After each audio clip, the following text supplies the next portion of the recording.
homeless girl carried a baby. Through the storm, what the single dad millionaire did will make you cry. The rain came down in sheets that November evening, turning the streets into rivers of cold water. Most people hurried past with their umbrellas, heads down, eager to reach the warmth of their homes. But 22-year-old Emma Walsh had no home to hurry to. She sat huddled in a doorway on Fifth Avenue, her thin jacket soaked through, holding 18-month-old Lily close to her chest. The baby girl's small face was tucked against Emma's shoulder, protected from the worst of the storm by Emma's own body. Lily's tiny fingers clutched Emma's wet shirt, and occasionally she would whimper softly. "Shh, sweet girl," Emma whispered, her voice hoarse from the cold. "It's going to be okay. I promise." But Emma wasn't sure she believed her own words anymore. It had been 3 days since they'd had a proper meal. The shelter was full, and the church basement wouldn't open until morning. Her feet were numb in her worn sneakers, and she could feel Lily shivering despite her best efforts to keep the baby warm.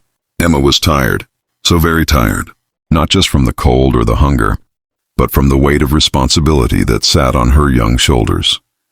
Lily wasn't her daughter, not biologically anyway. The baby's mother, Emma's best friend Rachel, had died 6 months ago from an infection she couldn't afford to treat. With no other family willing to take Lily, Emma had made a choice. She couldn't let this innocent child go into the system. She couldn't abandon her. So here they were, together against the world. The storm grew worse. Lightning cracked across the sky, and Lily began to cry in earnest now, her small body trembling. Emma struggled to her feet, swaying slightly from exhaustion. She had to find better shelter. She had to protect this baby. "Come on, Lily, we're going to walk a bit, okay?" Emma stepped out into the rain, one arm wrapped tightly around Lily, the other clutching their small bag of belongings. The wind whipped at them mercilessly. Other pedestrians rushed past, barely glancing at the young woman struggling through the storm with a baby. She made it 2 blocks before her legs began to give out. Her vision blurred. When was the last time she'd eaten? Yesterday? The day before? She'd given their last crackers to Lily that morning. Emma stumbled, catching herself against a lamppost. Lily was crying harder now, and Emma felt tears mixing with the rain on her own face. "I'm sorry," she whispered to the baby. "I'm so sorry, sweetheart." That's when the car pulled up beside them.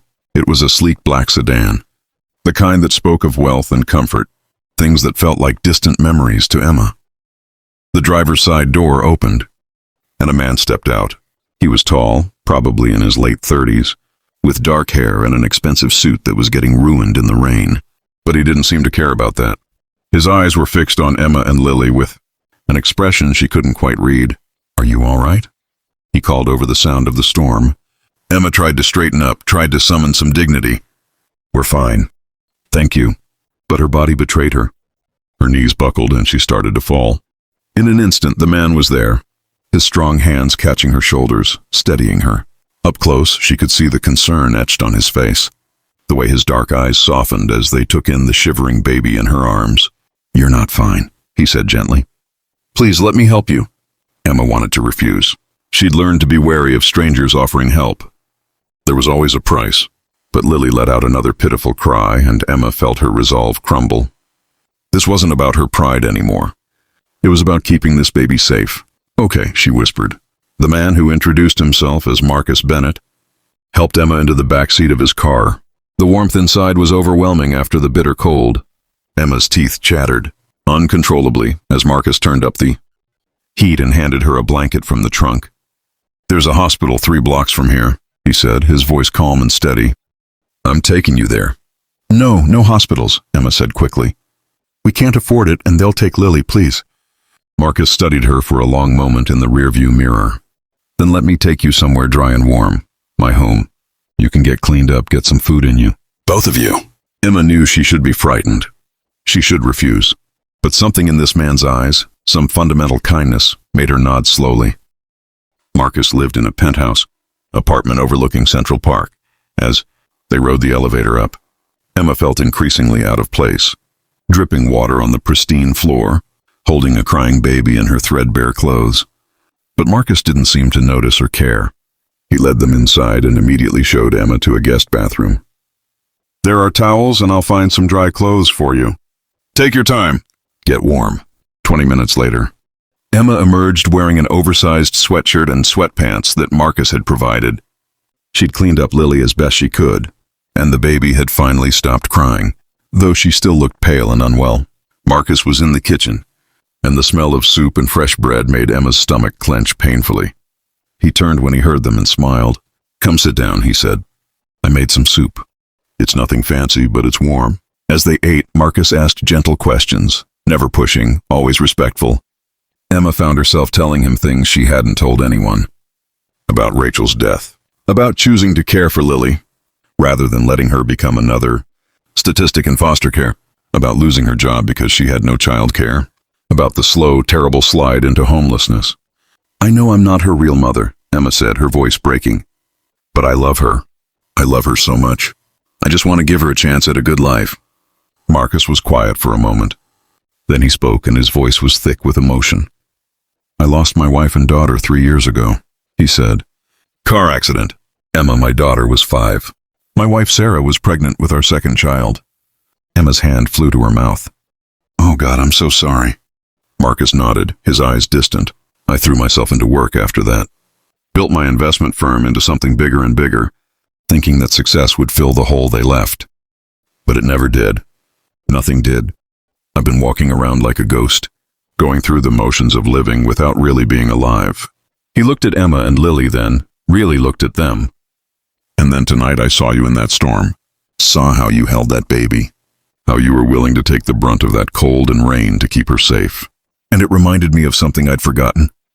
What it means to really love someone. What it means to sacrifice for someone else." Over the following days, Marcus insisted that Emma and Lily stay with him. He set up the spare bedroom for them, making sure they had everything they needed. He took Lily to a pediatrician friend who checked her over and declared her healthy, just undernourished. He sat with Emma as she fed the baby, sometimes sharing stories about his own daughter, his voice gentle with memory. Emma waited for the other shoe to drop, for the hidden price of his kindness to reveal itself. But it never came. Marcus simply wanted to help. "Why are you doing this?" Emma asked him one evening. They were sitting in his living room, watching Lily play with blocks on the floor. The baby had gained weight, her cheeks filling out, her eyes bright again. "Because you remind me of what courage really looks like," Marcus said simply. "You could have walked away from Lily, given her up, chosen an easier path, but you didn't. You chose love, even when it cost you everything. That's rare, Emma, that's precious." He paused, then continued. "And because helping you has given me something I thought I'd lost forever. Purpose, a reason to care again." As weeks passed, something shifted in the apartment. It began to feel less like a temporary shelter and more like a home. Marcus taught Emma about investing and finances, sharing the knowledge that had made him wealthy. Emma, in turn, brought warmth and laughter back into his life. And Lily, sweet Lily, charmed them both with her growing personality and infectious giggles. One morning, Marcus found Emma crying in the kitchen. He sat beside her, concerned. "What's wrong?" Emma wiped her eyes. "I'm just scared. This feels too good to be true. I keep waiting for it to end, for something to go wrong." Marcus took her hand gently. "Emma, I've been thinking about something and I want you to hear me out. I want to help you get back on your feet properly, not just with a place to stay, but with real stability.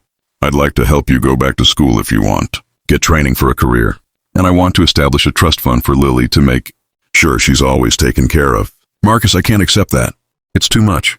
"It's not enough," he said firmly. "You saved each other that night in the storm. You chose love when the world gave you every reason to choose differently. Let me honor that. Let me be part of your family in whatever way you're comfortable with." Emma looked at this man who had appeared in her darkest hour like an answer to a prayer she'd been too exhausted to say. She saw the hope in his eyes, the healing that had begun in both of them. "Family," she repeated softly. "Yes, we'd like that." Marcus's lawyer helped Emma legally adopt Lily, ensuring no one could ever take the baby away. He hired a nanny to help during the day while Emma enrolled in community college to study early childhood education. She wanted to work with children, to help other young mothers who found themselves in desperate situations. On a sunny afternoon 6 months after that stormy night, they were in Central Park. Lily was learning to walk, taking unsteady steps between Emma and Marcus, laughing with delight each time she succeeded. An older couple walking by smiled at them. "Beautiful family," the woman commented. Emma looked at Marcus and he looked back at her. Somewhere along the way, while neither was looking for it, something deeper had grown between them. A partnership, a understanding, and yes, the first tender shoots of love. "Yes," Marcus said, his voice warm. "We are." That evening, after Lily was asleep, Marcus found Emma on the balcony, looking out at the city lights. "Do you ever think about that night?" he asked, joining her. "Every day," Emma admitted. "Sometimes I can't believe how much has changed. How different everything is now." "You know what I think about?" Marcus said. "I think about how close I came to just driving past you. How easy it would have been to look away like everyone else did. And how empty my life would still be if I had."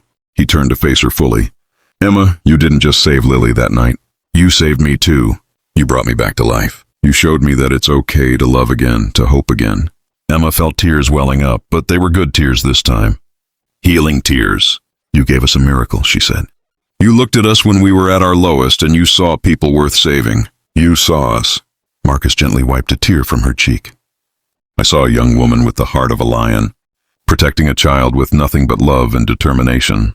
I saw what real strength looks like. I saw heroes." "We're not heroes," Emma protested. "You are to me," Marcus said softly. "You both are. And if you'll let me, I'd like to spend the rest of my life proving to you how extraordinary you really are." 2 years later, on a crisp autumn day, very different from that storm-torn November evening, Emma and Marcus stood in Central Park and promised to love each other for the rest of their lives. Lily, now almost 4 years old, was their flower girl, scattering petals with serious concentration. She had Marcus's last name now, same as Emma soon would. They were legally, officially, truly a family. In his toast at the reception, Marcus's voice broke with emotion as he spoke. "People talk about love at first sight, about fairy tales and perfect moments. But real love isn't perfect. Real love is choosing someone when it's hard. It's stopping in the middle of a storm when it would be easier to drive on.